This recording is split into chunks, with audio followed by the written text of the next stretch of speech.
Welcome to the Concordia College Football Show with Coach Terry Horan. I'm your host, Norman Bell. Terry, Saturday, there was just a lot of optimism in the guys, and from a grand scheme of things, they came out and played really well.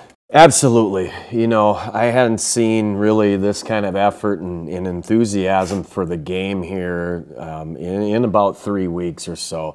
And more so offensively. You know, when I looked at what we were doing offensively on Saturday, you know, all of us were proud to see the physicality of us in establishing the run, getting our fullback established, and Blake being more aggressive and throwing the football at a high percentage rate and capitalizing on some big third downs and even some big fourth downs, but just some of the big plays that were happening.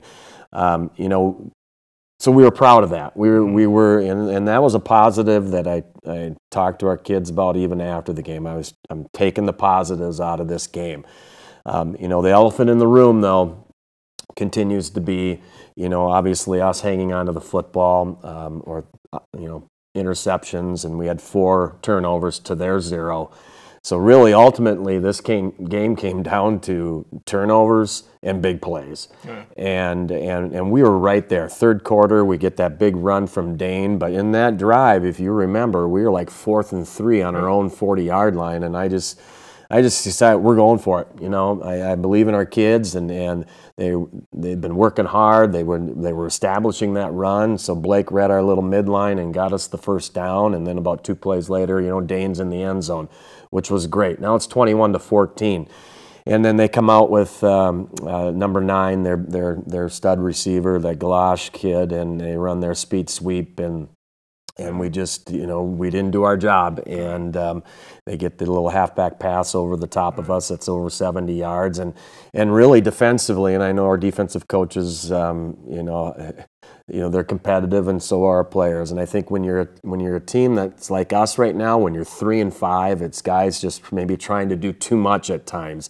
instead of just doing your job the way you've been coached to do it. And, you know, we had a couple blown coverages, which, you know, that part of it, that happens. It's football, you know, we get it.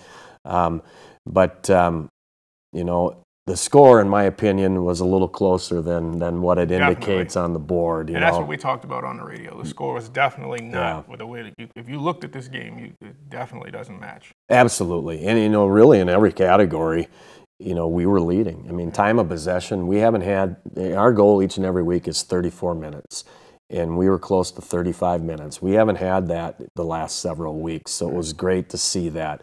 Now, some of our picks gave them some short fields, which, you know, those are big plays in my opinion, that turnovers by us, that they turn into a big play, gives them a short field, and now your defense is out there defending a short field, which the percentages are pretty high that teams will score, especially when you're playing the number 4 team in the country. So, but ultimately, you know, and I'm not a moral victory guy at all, but I was proud of the effort that I saw as we propel into this week and travel down to St. Olaf, you know, with a unit that still is practicing hard, that still believes in their teammates. We've had some injuries, yes, and really, you know, it's next man up. So we just got to continue to put our nose to the grindstone, and our coaches are working hard, our players are working hard. You know, we need a clean game.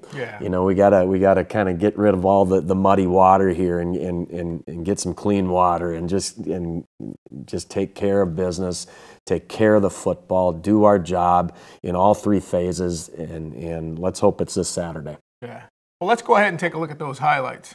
Okay. It was nice to get back home, really it was. The tribute to John Gallardi prior to the game that Jim Sella put up there was really a thing of greatness and class. It's class, man. Right out of the gates, I mean, they're tough to defend. They got a lot of weapons, and we hold them, you know, right away. We got a 3 and out, and get our offense on the field, and away we go. Here's a big third down. Was it a third down? I think it was a third down. It was about 20 yards. It was probably our biggest pass play of the day. But here we had a little misread, you know. Blake's thinking slant, and so was Matt. But Matt ran over the top of a corner that cut him off. And And it's 50% Matt's fault, 50% Blake's fault. You know, we gotta continue with that route so we don't have that happen. If we're going to read route on the backside, then we read route, and that's something that, you know, we'll continue to work on. Blake was more aggressive this week. It was good to see, you know, and got to the edge on the, you know, the perimeter. I thought our line got good push. Look at the middle there. We're staying with blocks, and I'll tell you what, 19 came back and we needed him. Zach Wolf had been out since the Augsburg game, and he came back with fresh legs and a passion for the game, and I loved watching him play. He was our game ball recipient this week. It was just good to see his play. Now it's 7-7. You know, we went right down the field. D's get back on the field. We're stopping the run. We're being aggressive. We're doing our job. Second quarter here. And bam, here goes Dane. And, you know, and I wanted to tell Dane, you're not pretty, okay? You just keep going north and south. My goodness. You know, he's looking to cut and to dance. And don't give me any of that cutting and dancing stuff. Let's go, buddy. Just get it going. And I still have yet to tell him that, but I will. He'll get a piece of me in practice today. So his last big run was, and here's another one. And, you know, this is the run. Okay, here he is. He sees that 9 who's very athletic at the corner spot, was pursuing him pretty good, but it's 21-14. It's early third quarter. Momentum most definitely had switched. You know, we got our KORs back out there, and still 14-21, and we kick off to them, and our Gonzos have done a pretty nice job all year long, and we want to continue it in these last 2 weeks. And we did a great job of wrapping up Adam Essler, who, you know, was a former Cobber of ours, who slayed us with a couple touchdowns, which, you know, he's a good back. And here's their play. That hurt. Yeah, that hurt. And, you know, nobody feels worse than our secondary on that. And we weren't in our deep third, which was our responsibility, and they got us. And, you know, chalk went up for them, but it was kind of a dagger. It made it 28-14. We still continued to do our thing. Here's a little midline play. Blake read it good. We're in the red zone. We come up to try to get 3 points to make it 28-17, and we go a little wide right. You know? And from my vantage point, it looked good, but I thought so too. I did ask the official. I said, "You underneath the post?" And he said, "Yeah." And he says it was about a yard to the left of that right upright with us looking at it.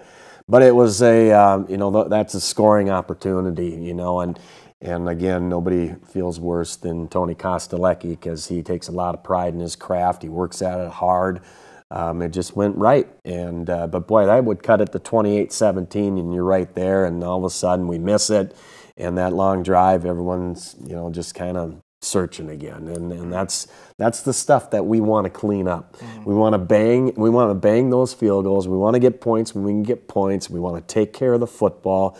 We want to do our job defensively and rally to the football. And if we can continue to keep coaching that up, and if the kids can continue to keep believing in the system of what we're doing, we're going to be all right. And we got 2 games to go, and nothing's more important than our next one. And it's at St. Olaf. Right. And how can you not get excited about this one? We're battling for the ugliest college football traveling trophy in the country, the Troll. And the Troll, Norm, I got to tell you this, Jake Airholtz is taking the Troll around campus to his classes today. So there's going to be some sweet pics out there on social media of the Troll going to class. So you're going to have to grab some of those. But it's Lefse Bowl too. We got our alumni office coming out on Thursday, you know, to give us a little treat, a little Lefse treat to the players at the end of practice. So we look forward to the travel trip. Okay. Later on in the show, we'll talk St. Olaf.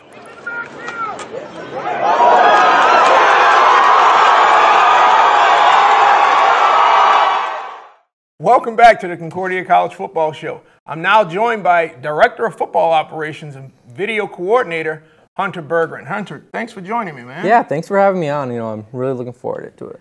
Hey, so you came to Concordia as a recruit. Yes, I did. Coach Willits started recruiting me my sophomore year of high school. Played tailback at Staples Motley. Junior year had a pretty good year. Senior year went well as well. Basically, it came down to what did I want my body to look like 10 years from now. You know, my play style as a running back was basically was really one-dimensional. North-south, had the truck stick and the stiff arm. Right. A lot of contact. A lot of contact. Physicality. Gotcha. I mean, I took pride in making sure that it took 5 guys to tackle me. Gotcha. Two-way football at Staples, you can do that. Competitive leave like the MIAC, you can't.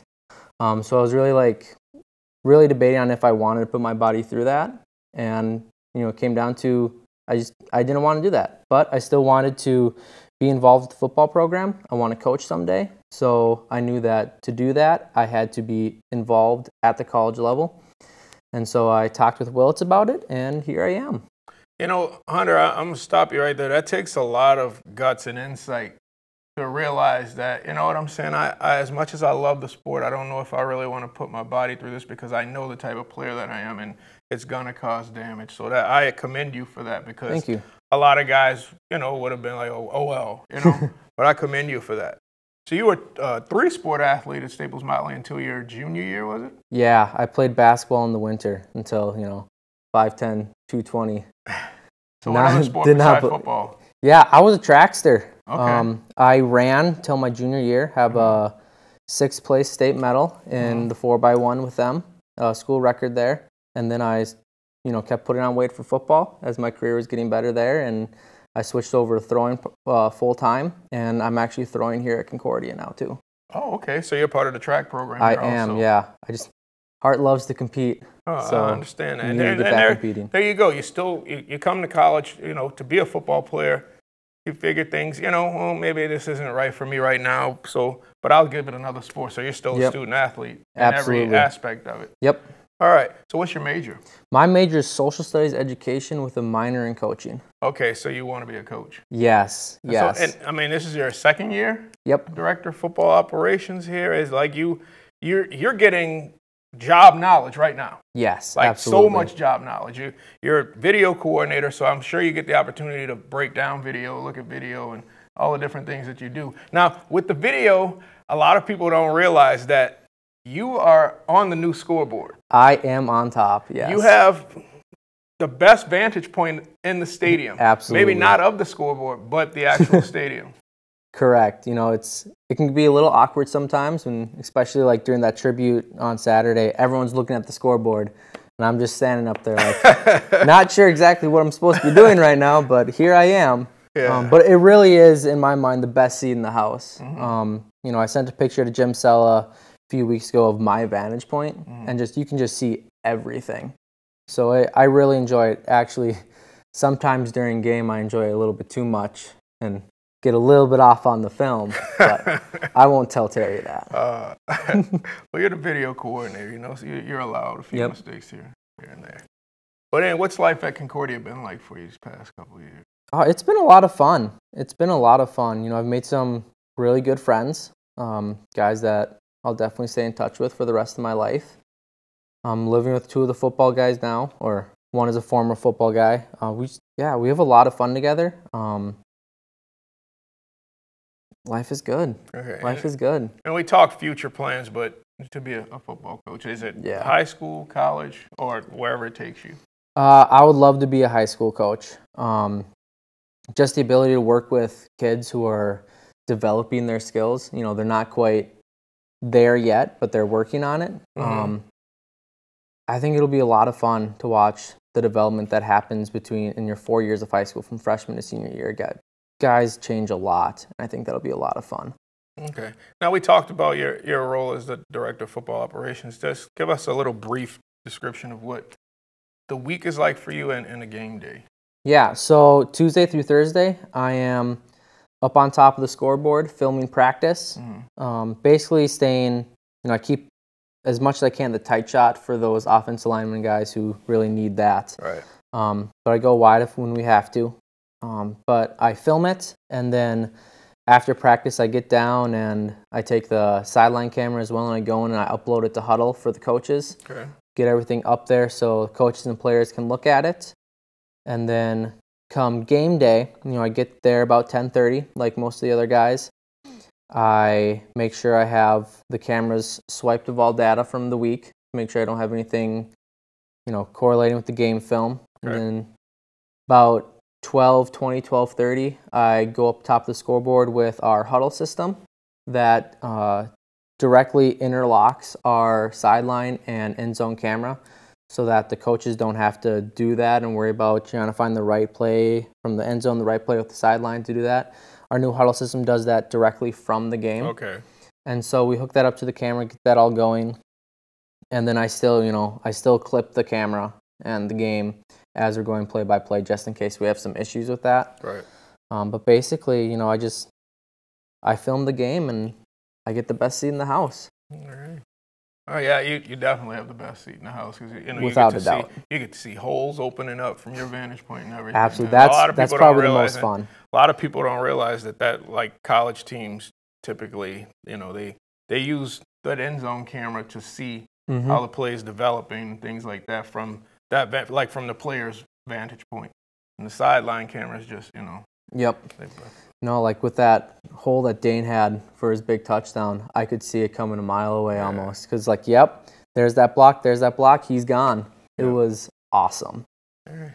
Well, Hunter, thank you for joining me, man. It's just interesting getting to know you a little bit. We talk all the time and sit right across from each other on the bus, but, director of football operations, I knew you had a lot going on, but it's awesome that you get to pretty much do what you want to do while you're still in college. Absolutely. No, it's a lot of fun, and I really appreciate you having me on the show, Norm. No problem. Thanks for joining me, man. Thank you.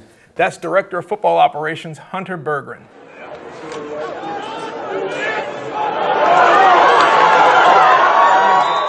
I'm now joined by sophomore running back Zach Wolf.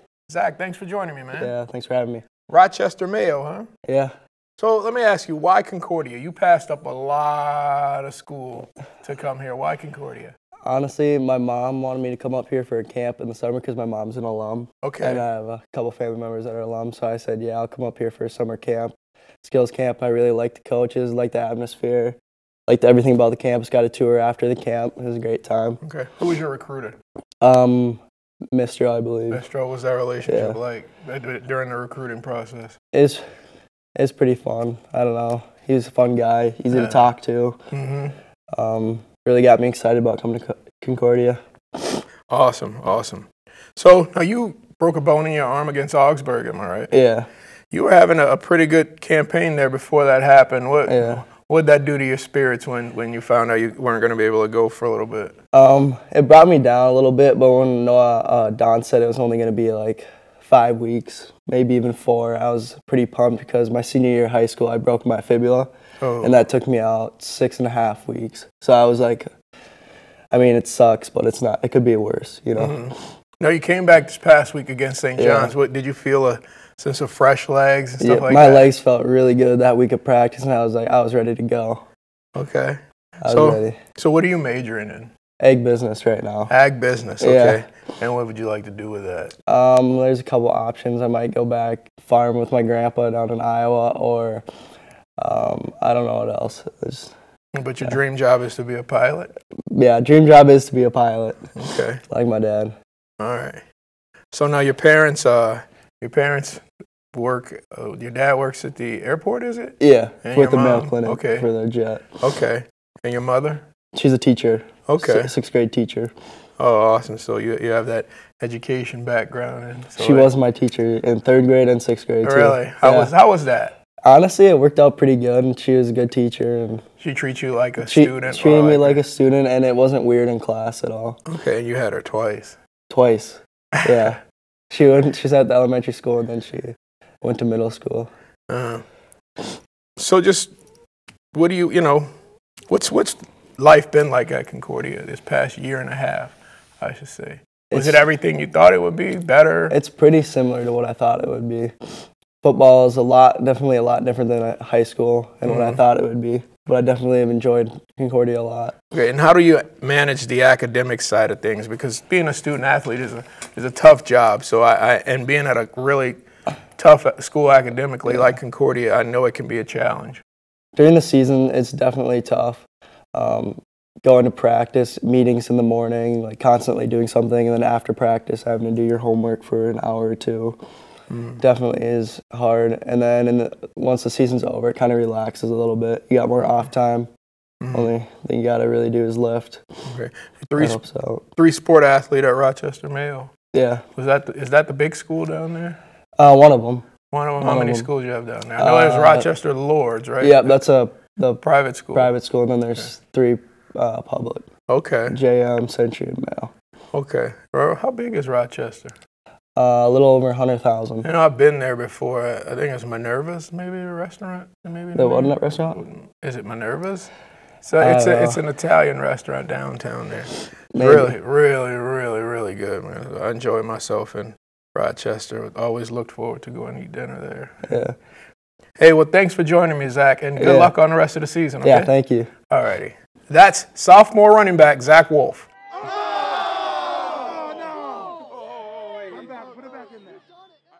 Welcome back to the Concordia College Football Show with Coach Terry Horan. St. Olaf, the team that started out the season undefeated. Absolutely, 5-0. You know what? Very well coached football team. In fact, last year I felt Coach Killian deserved to be Coach of the Year within our league. You know, when you look at our league and you see teams that win it, and you know, you got the St. Thomas of the world that had been kind of the kingpin until this year. Now that St. John's is winning it.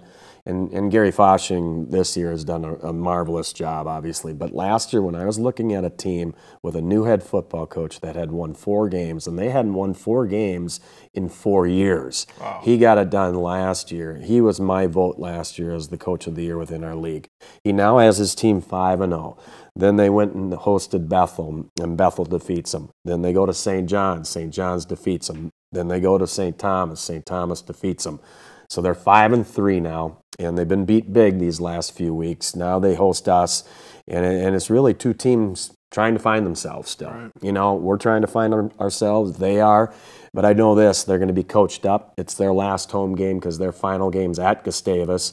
So it's a senior day. You know, it's a big day for them. And both teams want to play well, and you're battling for the troll. Right. Well, Cobbers take on St. Olaf this Saturday in Northfield at 1 p.m. This has been the Concordia College Football Show with Coach Terry Horan.